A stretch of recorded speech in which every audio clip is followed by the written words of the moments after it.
Good morning. Hello. I'm getting ready for work and I thought that I would show you one of my lunchtime hacks because at the moment food's ridiculously expensive, and even though I do get cheap meals at work, I tend to want more home stylized food. So I'm going to do my version of 2-minute noodles that I can get together really quick because I've always got certain items in the fridge. One of them is my bone broth, which I made before.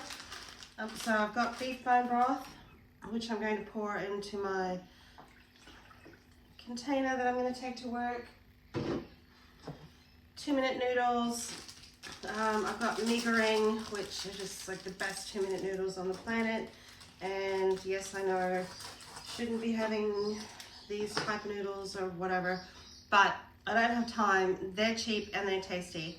I do put in the flavor sachet. I'm not going to bother with the oils and the chili oil because I've actually got my own. I do keep these though. They come in handy for if you need a quick seasoning and you haven't done a shop or whatever. Then so I've got my 2-minute noodles, my seasoning in there. I'm going to make, this is the best thing. It's a zoodler from Tupperware and it's freaking awesome. It's like the best one I've ever used. So yeah, I'm gonna do some zoodles really quick. Of course I say that and today it's not gonna work for me because I cut my zucchini wrong. I like something light. If I have some leftover meat, I'll add it to it, but I don't do it very often because I work on my feet in a commercial kitchen all day, and yeah, we do 8 to 10 hour shifts, and I just like something lighter in my belly that's not going to weigh me down. So I've got my zoodles. I'll just make my my zucchini zoodles. And then I add some carrot as well. I compost what I don't use. Just make some carrot zoodles.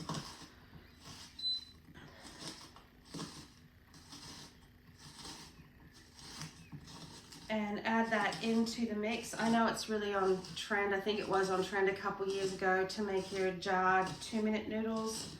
It was like upside down. This is just another way of doing that.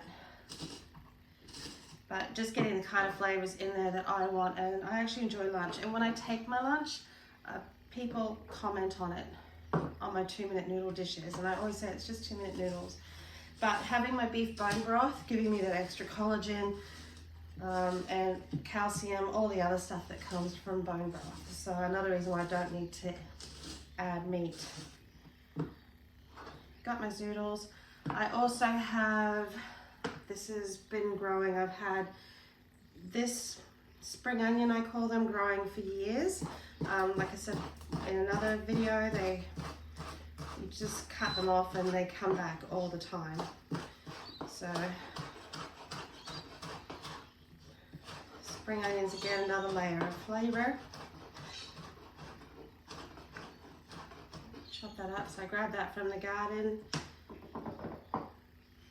I have a homemade tomato and apple relish and a homemade chili sauce, which I'm going to put. So the apple and relish is quite savory. I use the apple as sweetener.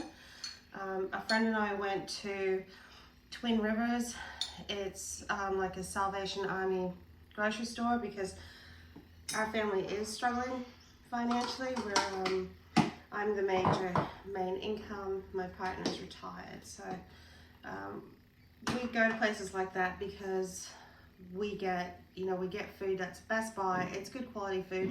They happen to have apples for free, mandarins for free. Grab them, and tomatoes. Most of them were green. I think it was 50 cents a kilo. So I grabbed a couple kilos and decided to make sauces. So out of my bone broth, with that, I made a bone broth marinade where I took all the vegetables from the bone broth and the bay leaf and everything and added the apples and tomatoes to it and made a meat marinade. So I'll probably do some beef ribs one day with that marinade. And I also made a tomato and apple relish, and I always make make my homemade chili sauce. While I was out in the garden looking to get my spring onions, I also found one pea pod that Kevin hadn't eaten. And that's a big fat baby. So I'm going to chop that in there too. I've really gotten into microgreens. I absolutely love growing them because they're just loads of nutrition. All I do is I go through the seed annual and I pick out from microgreens, and I pick out ones that I know that are going to be okay cooked. So, and they grow really fast. Like, I was able to start using these in a week, and I kind of put them in everything. So that's just a bit more nutrition. I've got silver beet, spinach, radish, all kinds of stuff in there. It's so yummy. I grow them all together in one pot, and I've got 2 pots going at different stages, so I've always got them. Then I would normally put a whole egg in here that's raw. Then when I get to work, I take the egg out, I put this in the microwave, I get it nice and hot. When the liquid is hot, then and sometimes I might add a bit of hot water. We've got a hot water in there. Then when the liquid is hot, I break my egg into it and I put it back in the microwave for 1 minute, and I have a beautiful poached egg to go with it. But we don't have any eggs today. So that's my lunch. That's like 6 minutes to get together, and it's something you can do. Like I said, add some leftover meat, and it's really tasty if you've got everything you need. Cheers! Bye!